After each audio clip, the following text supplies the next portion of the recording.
I'm reasonably certain Joel Highsmith has been here the whole time, but I'm not sure Larry Allen was. Did you? The schedule, how we're going to handle this, we'll begin with a candidate opening statement, 2 minutes each. And then that will be followed by 10 questions, with each candidate having 1.5 minutes to respond. Whoever answers the question first will be given the opportunity of a 30-second rebuttal. When the speaker has 15 seconds remaining, Abby will raise an orange paddle. We'll alternate leads for each question. And there will be an opportunity once again for the audience to provide written questions on cards, and at some point at the end we'll ask those questions.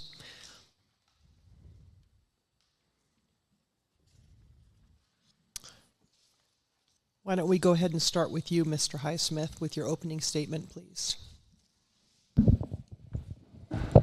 Very good. Guess it's on, right? Anyway, opening statement. I've been asked many times, why? Why run for county commissioner? I'm currently mayor of Shoshoni. I call it Team Shoshoni. We have here. Very happy to be the mayor. We've worked to do a lot, but there's been a few things that's went on with the county that I wasn't too happy with, and that sort of spurred me into doing, because I believe I can be an asset to District 2 of Fremont County as a county commissioner for District 2. We're the only county in the state of Wyoming that has districts. And we have 5 districts, 5 commissioners. We all should be representing an area that elects us. And I felt that I could do a good job at that and help District 2 and help Shoshoni as part of District 2 do that. So I met with staff, and we figured an exit strategy if I win. If I lose, I'm still mayor. I'm in mid-term, so you know, if I lose, or if I win, then the council will select a mayor. But anyway, there's just a few things. Taxation of our medical clinic was a big issue for us. We felt that was unfair. County commissioners voted to continue the tax. We won our appeal at the state. Ambulance has been a big issue, and I'm running out of time, but anyway, but that was 2 of the things that propelled me to this spot today. Thank you, Mr. Highsmith. Mr. Allen, an opening. Thank you all. Thank you all for being here. As you all know or may not know, I am the incumbent. I've been on the commission since 2013. I am the chairman of the commission right now. I get asked a lot why I don't get to certain areas that are in my district and make policies for that. For one, Fremont County is the 13th largest county in the United States. It's bigger than 9 states back east, including Hawaii. And we have 43 to 45,000 people. We're unique. We have a reservation within our boundaries that's a unique issue in itself. We have no governing authority over them, but we've built a rapport with the tribes where we try to meet 4 to 5 times a year, which is in the past we were meeting maybe once a year and having difficulties. I know both the chairmen of both tribes very well, and we have a good rapport, and the commissioners are all welcoming that with that. We have, like everybody else, we have issues with taxation of property taxes. I'm in the same boat. Mine is more than doubled But, you know, there's many issues that go along with that, and unfortunately, we have no regulatory authority over that. So, I was born in Riverton. I live east of Lost Cabin. I have a ranch there. I'm the fire chief in Lost Cabin. I'm a first responder. I'm on the governor's task force for EMS, and governor appointed me on the Search and Rescue Council. And anyway, maybe I can carry on. Well, maybe we'll get to many of these things throughout the questions. Mr. Highsmith, first question goes to you. Given the current scope of the county commission, what are the top 2 to 3 areas that the commission should prioritize?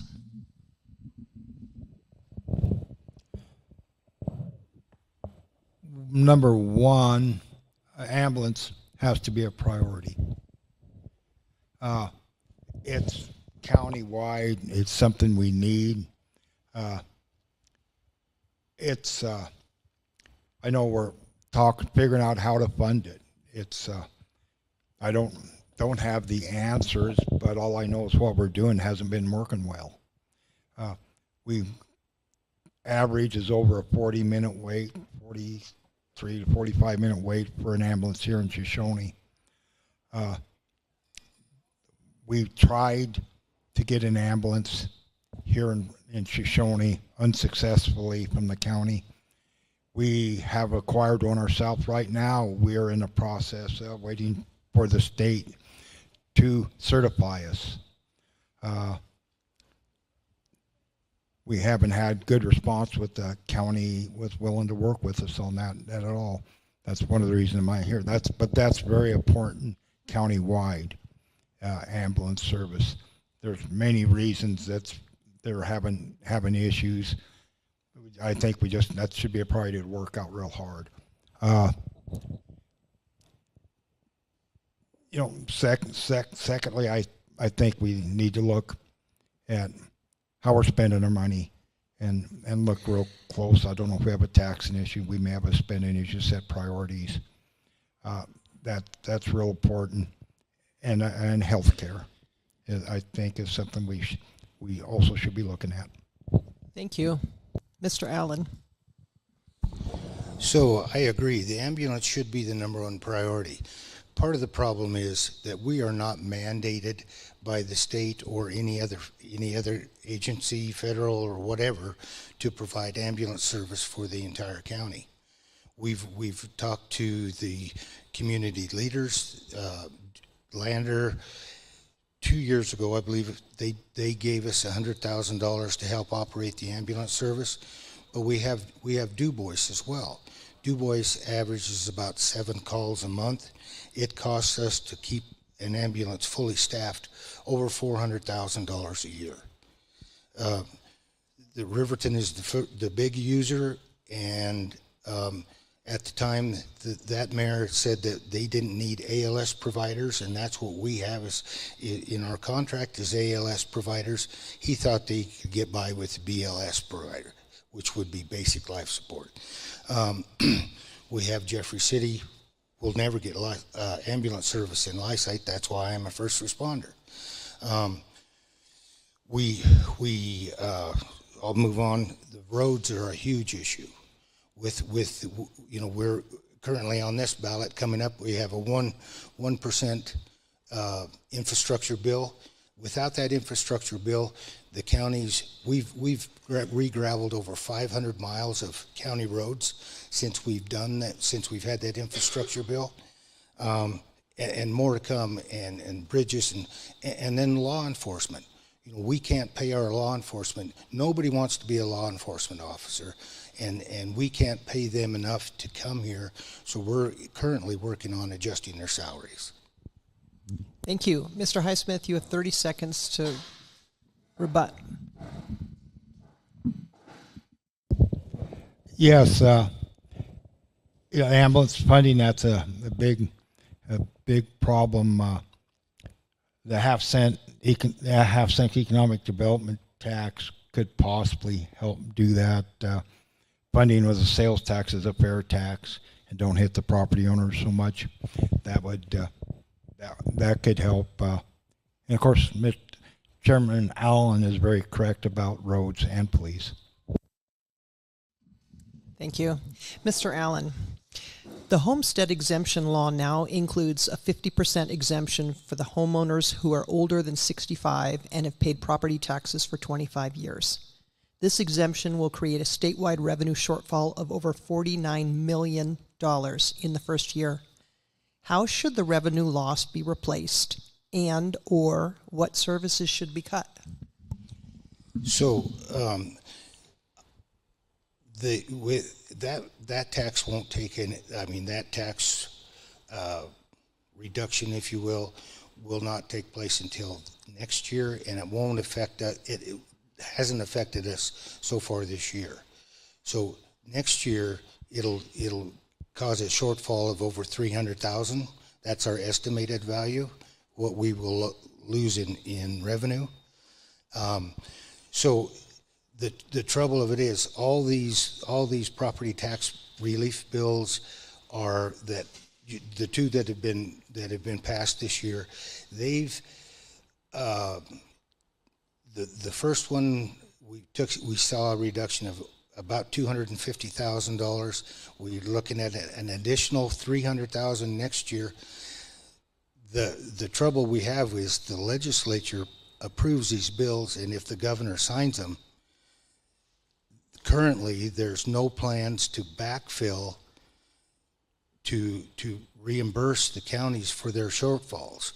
I mean, it looks good on paper. I mean, like I said earlier, I'm one of the taxpayers that has huge property tax bills, but and I would love to see a reduction, but with the current position I'm in now, without a backfill, we're going to continue to lose money and end up maybe cutting some services eventually. Thank you. Mr. Highsmith. Yes, the Homestead Act had qualifiers. You had to have the property 25 years and be a certain age. There are a lot of, I'm at that age where people are having a hard time paying their taxes.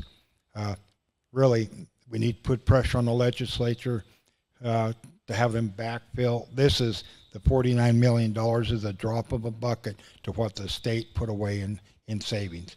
And they got to prioritize some of that money. Over $1 billion in savings was put away. I'm just saying there's a way to do it to help some of the people that need it the most. There are people losing ranches or farms, homes have been family in there for generations, and they still lose chance of losing that over taxes. So there should be some way to help those people out. You have 30 seconds for a rebuttal if you'd like. I really don't have a rebuttal. We've got to work with our legislators and our state officials, along with, they have to consider where we're coming from too and recognize our shortfalls so we can deal with that. Thank you. Mr. Highsmith, what role should the county commission play in public land issues? The question was, what role should the county commission play in public land issues? I believe they can play a very important role. I've been told, even with the BLM, that the county commissioners can have quite a bit of influence. I know the way our state government is set up, the county commissioners are really an arm of the state at the local level. They're sort of intermediary between the municipalities, but the county commissioners are, an arm of the state. They're governed by different rules than municipalities are, and they have a lot of influence also on the state level. But they should take an active role, I believe. So the way it currently is, we have very limited power with the state. We have, if we're fortunate enough to have our legislators listen to us and make them understand, so they can rule with our concerns. We are actively cooperators with the Forest Service, and a cooperator is when they just they have a new forest plan coming out, or the BLM, like the Rock Springs RMP it's going to change everybody's lifestyle in Sweetwater County. It also includes part of Fremont County. So we are also cooperators with that. We've joined forces with the other county commissioners and wrote, we've updated our land use plan like 3 years ago. The BLM did not take that in consideration when they wrote to the RMP for Rock Springs. So a cooperator is a group of people like the county commissioners that have a say and can contribute to do to make the rules. I was on the cooperator board for the Manita Divide project, and that took 8 years. Mr. Highsmith, you have 30 seconds if you'd like to add something. Yeah. Mr. Allen is very modest. The county commissioners have a lot of pull. I'm also on the board of directors of Wyoming Association of Municipalities and spent a lot of time in Cheyenne dealing with legislators. Wyoming Association of Municipalities wish we had the power with the legislators that the County Commissioner Association has. And when we join together, I will say we can get a lot done when we work together, the county commissioners and Wyoming Association of Municipalities. Thank you. Thank you. If the audience would like to submit any questions at this time to the volunteers collecting them, that would be great.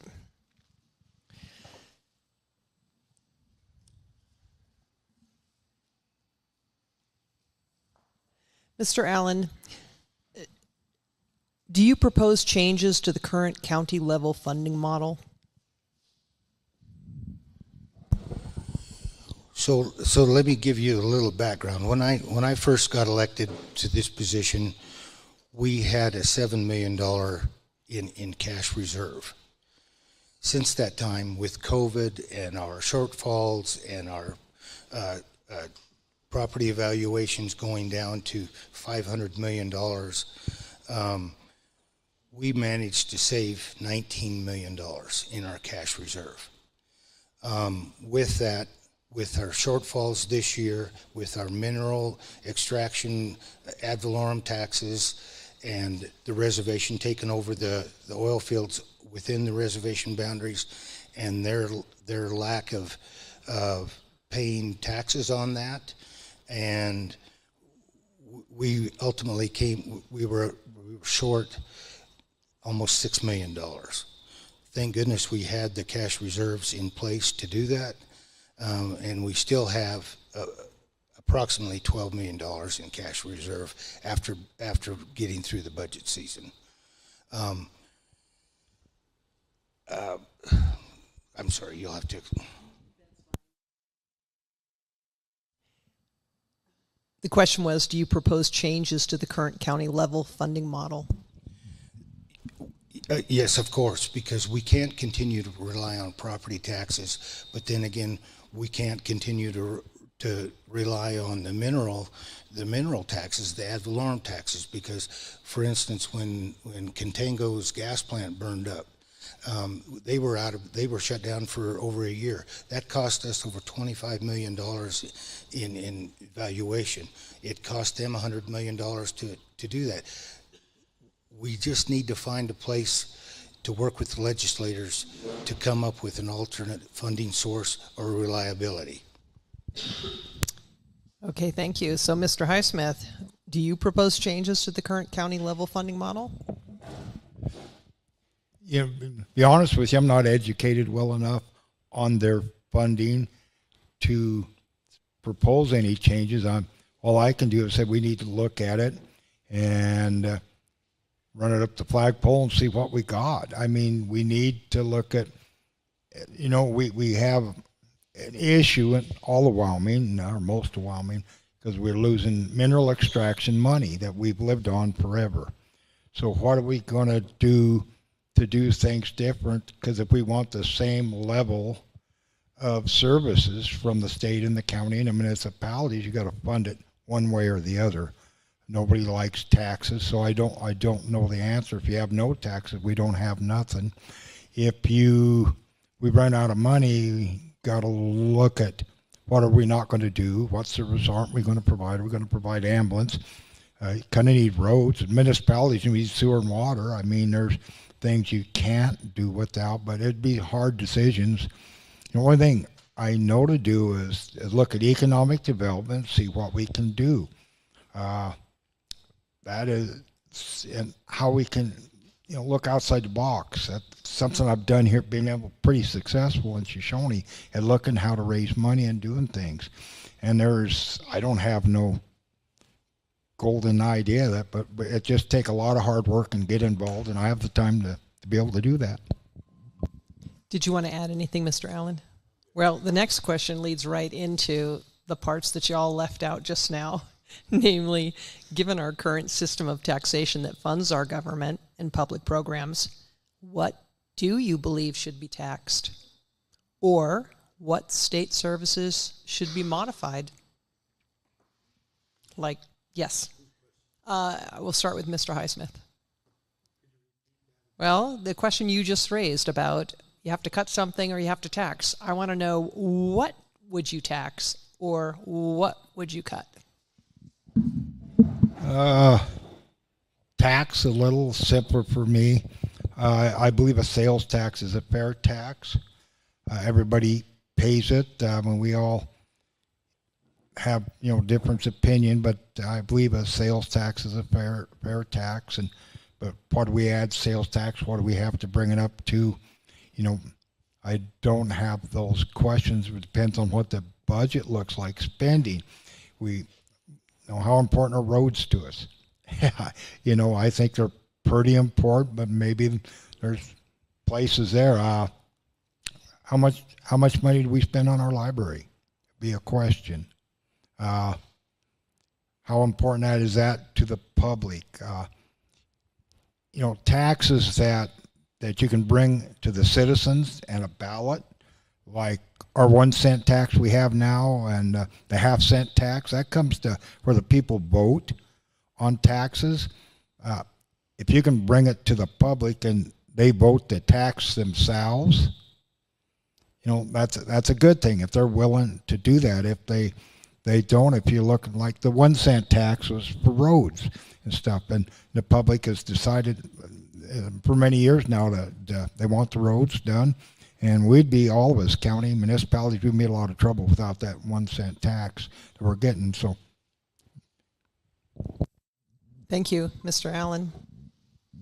So I for one, am not in favor of any more taxes than we actually have to have. We pay the property tax, of course. We pay we've elected to pay for the 1% infrastructure tax. The voters voted for the half-cent economic sales tax. So this year alone, we also approved the Senior Citizen Center in Riverton and Lander to apply for a sales tax revenue similar to Shoshoni's Senior Center sales tax, and that can go up to, I believe, 3 mills or 4 if it passes, but it's just in their districts. It's not countywide. But then we look at the ambulance, how to provide funding for the ambulance. We can ask the voters to pay for the one cent tax to pay for the ambulance, or we would just lobby to get another way to pay to help fund it. Was go through a mill levy and form a special district, and we had Commissioner Jones and I had talked to the Du Bois and Riverton and Lander, and where they're costing us the most to operate. But anyway, we decided at this time not to fund the ambulance. to fund the ambulance, but not to ask for a tax because people are already up to their eyeballs in taxes. Did you want to add anything in 30 seconds? Yes, it's funny. The senior centers, that's a 2 meal. Cemetery gets 3 meals. Rec districts get 1. So you got the dead gets 3 meals, 2 meals for the almost dead, and the alive only 1. I don't know. It just seemed funny to me. But anyway, it's 2 meals, and we formed our district, Coles Lost Cabin Life Site in Shoshoni, and it's successful, and it's worked well for our district here, and put a life back into it because they was having a hard time making it. That's the only way we could figure out to fund them. Both of you have spoken already about this, but just to make sure we've covered all part of it, do you believe that an ambulance service is an essential county service? And you both indicated that you believe that, correct? If yes, how would the ambulance service be funded? Mr. Allen. So the first part of the question was, should it be an essential service? Well, I'm on the governor's EMS task force, and we've struggled with this conversation for almost 2 years now. And I've talked to our local legislators about the issue. Currently it is not deemed as an essential service by the state or by the legislature. If it is, it would require us to provide ambulance service, or somehow an ambulance service would be provided, like fire, law enforcement, roads, that type of thing. The problem is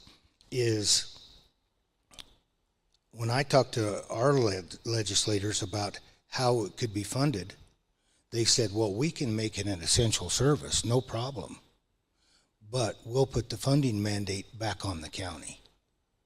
And currently, we're under no mandate at all to provide service. We do it because it's a need that needs to be done, and we do the best we can with what we have, but currently we have no financial help from the tribes or any other municipality.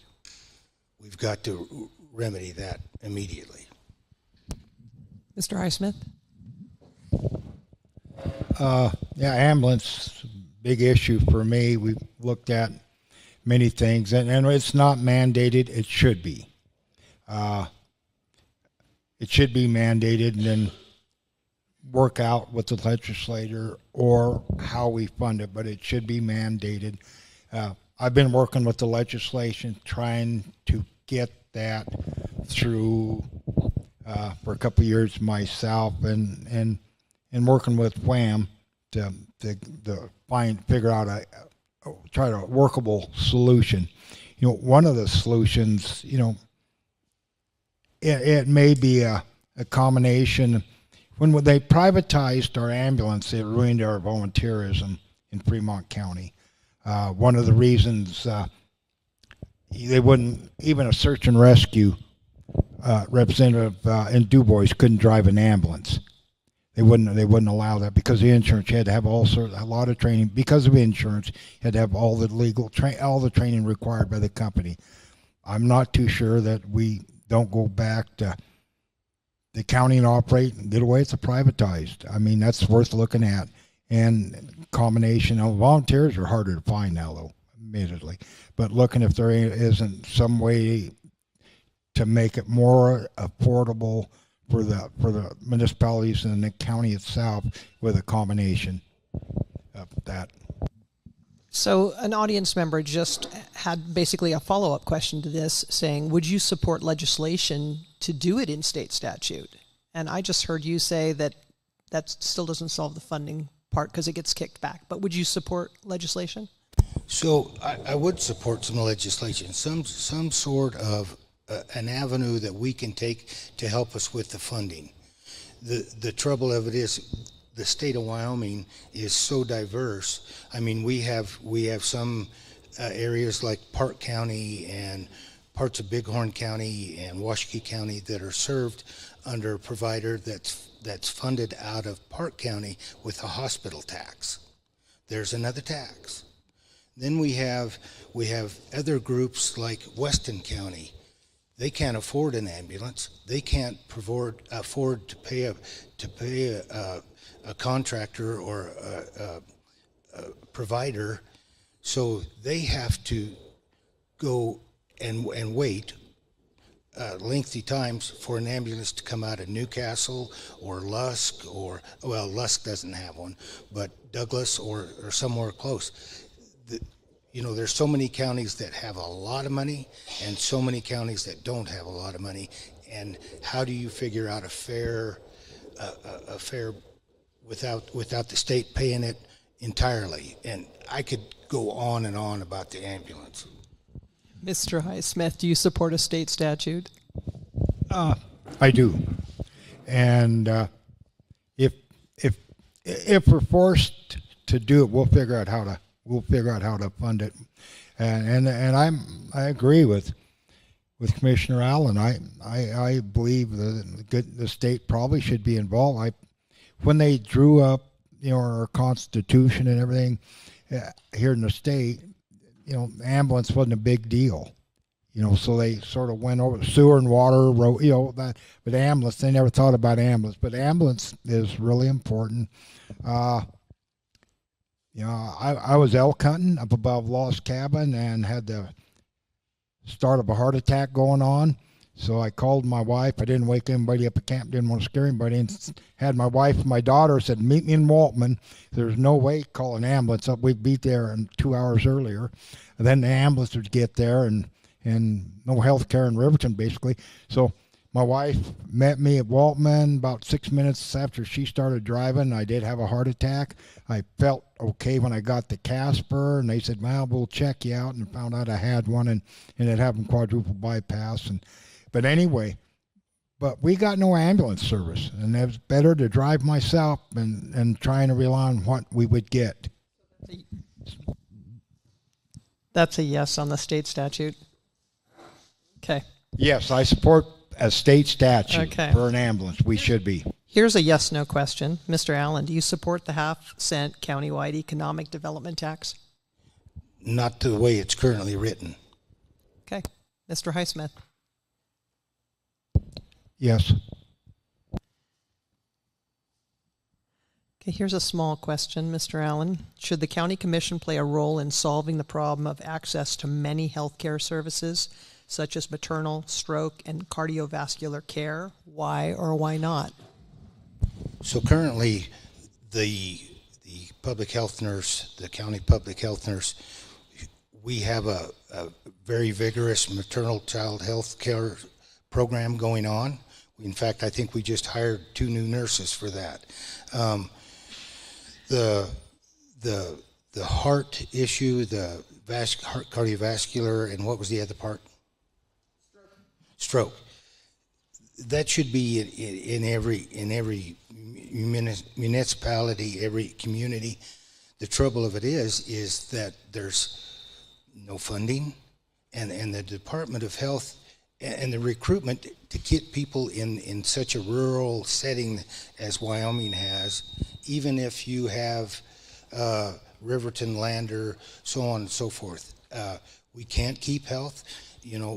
With the new hospital that's proposed to go in, they're going to be in a similar situation. They're going to be doctors that will be traveling doctors as well, and our problem is not solved. Joel's right. We have if I'm on a call or EMS call, and we know it's a heart, we call the helicopter, or we tell the ambulance it's a heart issue. They're going to Casper. Mr. Highsmith, do you think the county commission should play a role in solving this problem of access to health care? I'm not 100% sure what the county commissioners can do, but I think there may be to look at it. I don't know. They're again, we sold the hospitals things, we privatized the hospitals. We've seen healthcare seem to have went down by there, but I don't know what, in today's world, how in the heck, what else we can do, or the municipalities, the counties can do to bring in good personnel. The traveling doctors seem to be going everywhere. I had a stent put in Billings, Montana, and the surgeon was from Florida. Mr. Allen, did you want to add anything to that? Mr. Highsmith, what is your understanding and opinion about the extensive revamp of the mental health system and facilities supported by the state of Wyoming through Title 25 for mental health crisis support? Yeah, Title 25. We do not have a facility in Fremont County for Title 25 patients. Worland, Casper, Rock Springs. Why we do not have one in Fremont County? We should have one. We've looked at possibly trying to figure out how to fund one in Shoshoni. I mean, we've looked at it, been looking at it for several years, but I thought Riverton was going to put one. I thought that was really good, and we sort of backed off, but they haven't. But we need a Title 25. There, as John and Winter spoke, Representative Winter spoke earlier, a lot of this stuff, but at a younger age was taken care of properly the way we were raised, that maybe wouldn't have quite the issues. But we have so many issues here in today's society that I've known quite a few people and friends of friends that's all committed suicide for one reason or another. It's it's an issue that strikes a blow to people, and I think that's something we need to deal with. And I think the county can be very important in dealing and helping with that.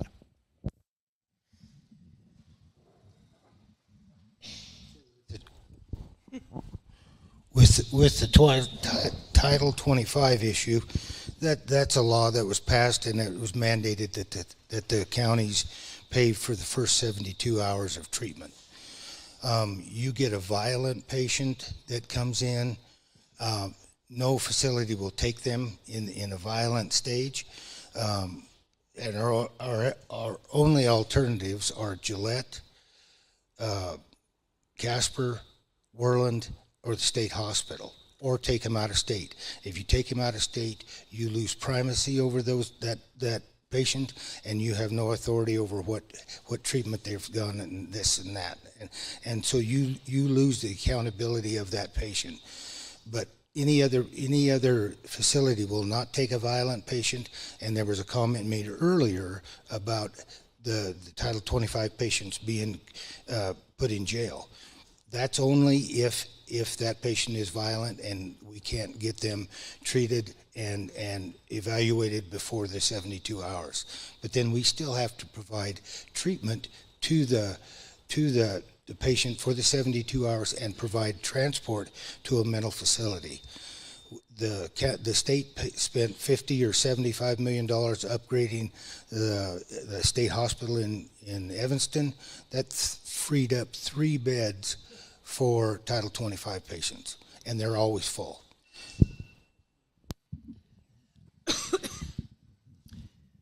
Did you want to add anything to that, Mr. Highsmith?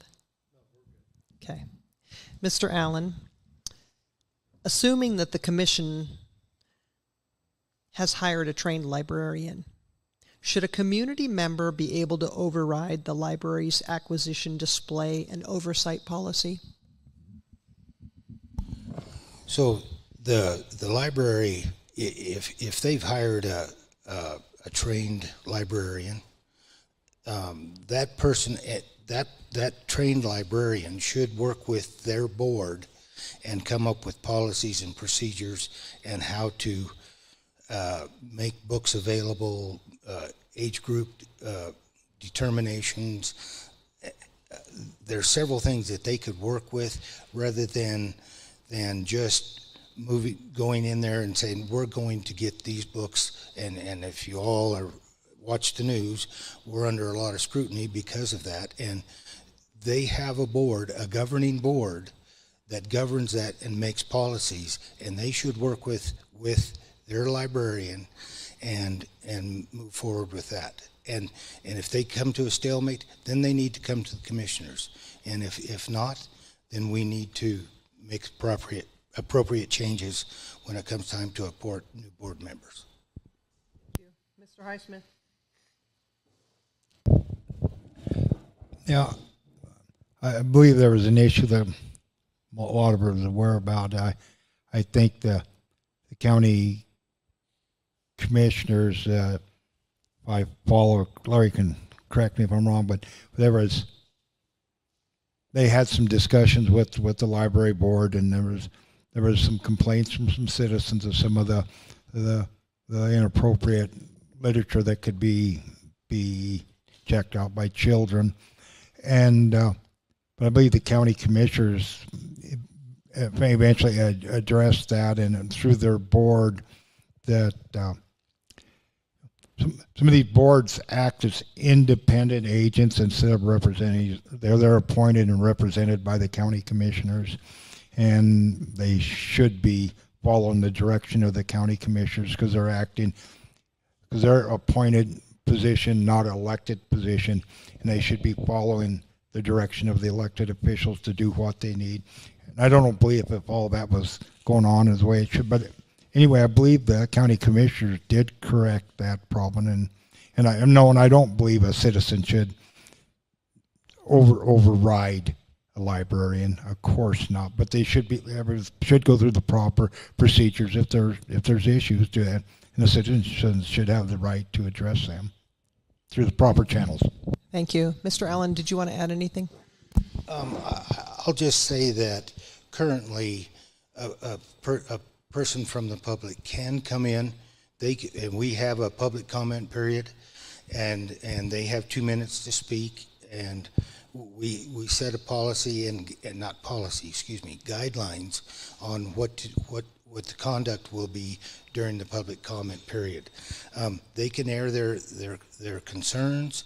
They can go to the library board as well and get in there and sign up for a public comment and go from there. Thank you. So we've covered the 10 first questions, and we might have some audience questions. And while those are brought forward, I might go ahead and ask Mr. Highsmith. Fremont County has a public intoxication problem that affects city businesses and local tourism and is witnessed by children in our communities. Local law enforcement is shouldering the bulk of attempting to manage the problem without much recourse other than jail, a weak offering of treatment, or just moving offenders along. What alternative methods might the county commissioners offer to assist in this ongoing issue?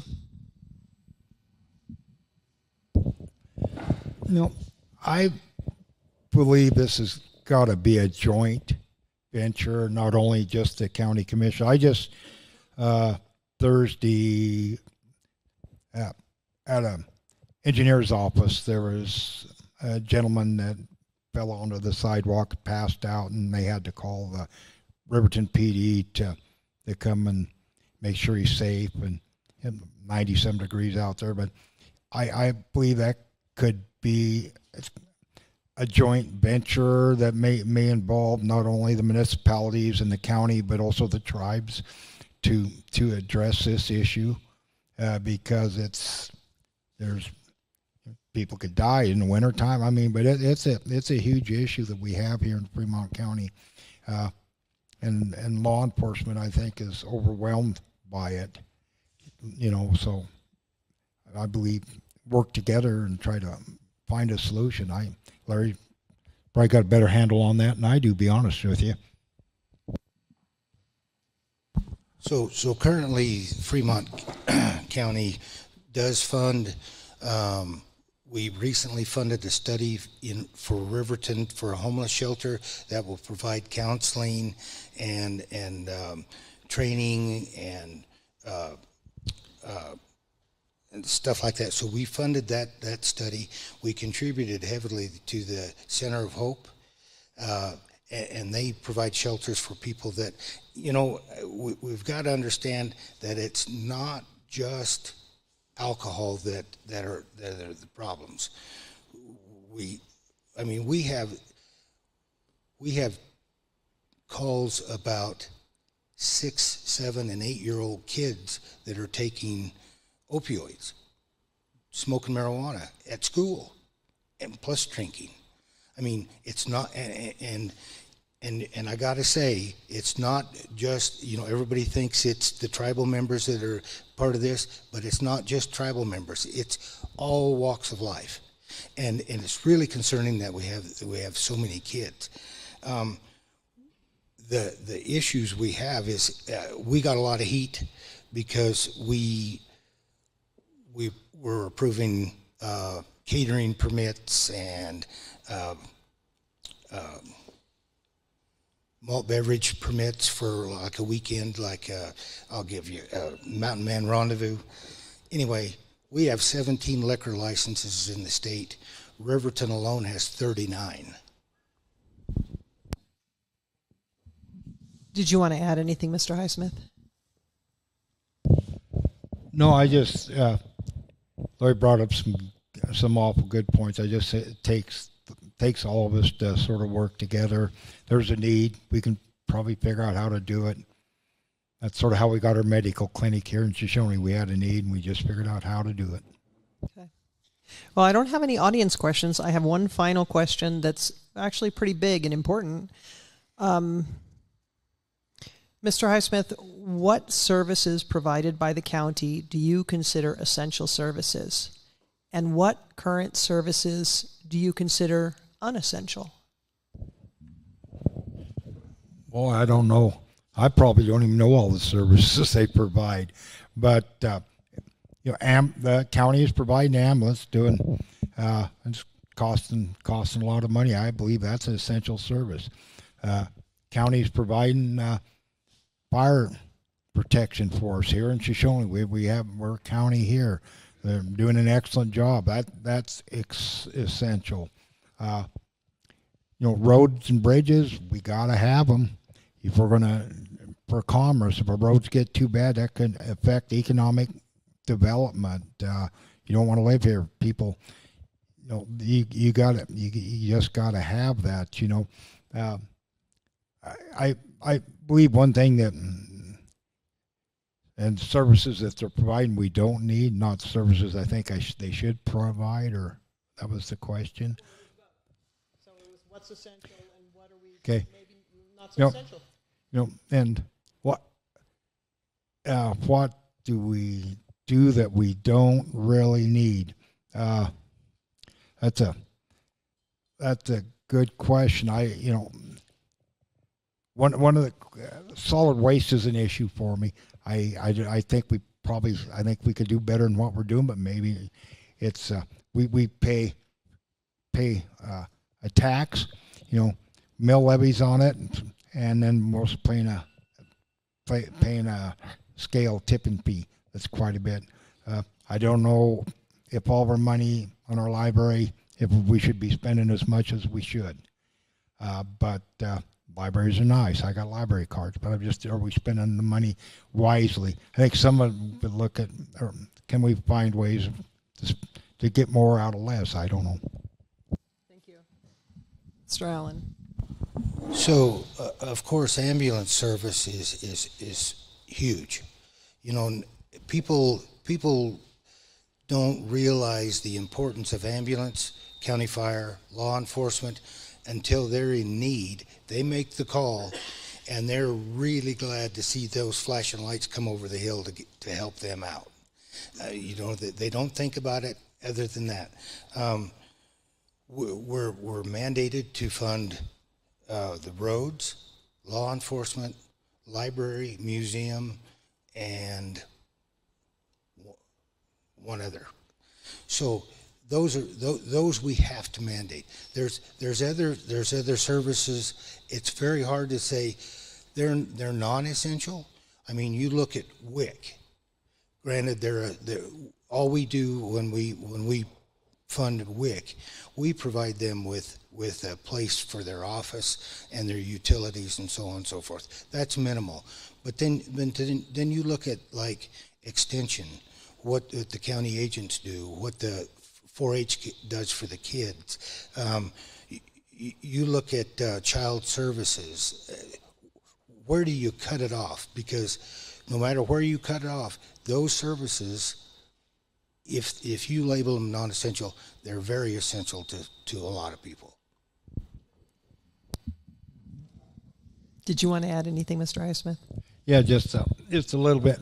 I think the county should work with the county and the municipalities. All of the municipalities, we are part of Fremont County, and economic development work with them towards that. And I believe, housing is really important, but I believe daycare is very, very important, and I believe the county could do more there with helping with daycare. I really do, because that's a big issue. Well, thank you very much. And let's move on to closing statements. I don't even remember who started. Did you go first, Miss? You started? Okay. Then we'll start with Mr. Allen. So the commission is more than going to a Tuesday meeting. I put on in 4 years, I put on 177,000 miles on my past vehicle, and I drove it 99% of the time just for county commission work. I put in anywhere from 30 to 70 hours a week into this position. Of course, I'm on. People call me all hours of the day and night. Along with the commission meetings, we're assigned liaisons, and as the chairman, I assign the liaison duties to the other commissioners as well as myself. So, and you attend their meetings, their board meetings, their functions, and you act as, well, a liaison. You give them advice. You offer them alternate ways to make decisions, and so on. So right now I'm the fire, the ambulance, emergency management, the fair board, the extension, transportation, vehicle maintenance, and I'm on the liaison for the MOVE committee, which is the committee that distributes out the half-cent economic sales tax funding. And then if a commissioner can't make a meeting, then I usually try to fill in for them too as well. So it's a very busy, and like I say, I get some comments about, well, you're not in Shoshoni every day, you're not in Du Bois, you're not in Jeffrey City. Jeffrey City's not my area, but it's still within the county. So there's more things that go on in the other parts of the county than just in my district that you have to pay attention to. Thank you, Mr. Allen. It sounds like a huge job, and Mr. Highsmith, are you sure you want it? Yeah, that's a good question, and it is a huge job. A lot of mileage. It's a little easier for me to cover from side to Shoshoni. Don't take a couple minutes. But in any event, I think anybody in Shoshoni, whether they like what I do or not, will all agree I work very hard, and I put in lots of hours. Very active with trying to promote Shoshoni as I would be District 2. Elected with the people from District 2. Larry, I've known Larry quite a while, and a real good man. But I haven't seen him in my office one time, and I'm in my 6th year as mayor. I've talked to the mayor in Du Bois, same sentiment. Mayor from Pavilion, same sentiment. That's why I'm running. It's I'm sure Larry's putting in hours, but he's not stopping to see what we're doing. And we're District 2, and he's our District 2 representative. And that District 2 will be my priority.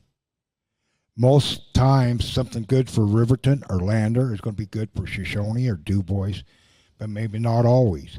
But we need to talk to our constituents, that people that elect us, what's important to them. We need to pay attention to the people that elect us here in District 2.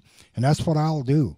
I'll be in Du Bois. I'll be in Pavilion. They'll see me at some of their meetings. I will be there. They see me there now anyway because I like to go to Du Bois Pavilion. The mayor's great over there. And I'm not saying Larry's because he is a hard worker and everything. It's just you need. I feel we need to spend. I would spend more time talking to the people that elect me. Thank you. So the mayor in Du Bois is indeed wonderful. She's actually a foster parent for one of my child clients. I'm a children's attorney. She's the best. So anybody who sees the mayor of Du Bois, say thank you to her.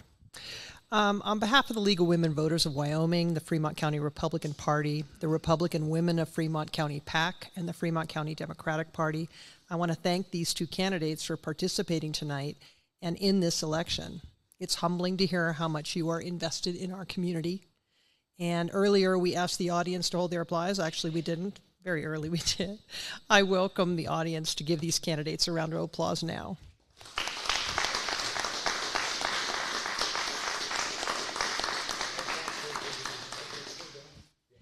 Please consider completing an electronic survey, which can be accessed through the QR code at the League's information table over there. We're very interested in your feedback about this forum because we put a lot of work into these and we want them to be good for people. We invite you to join us for some refreshments if there's any left and an opportunity to meet and connect with these two candidates. Thank you very much.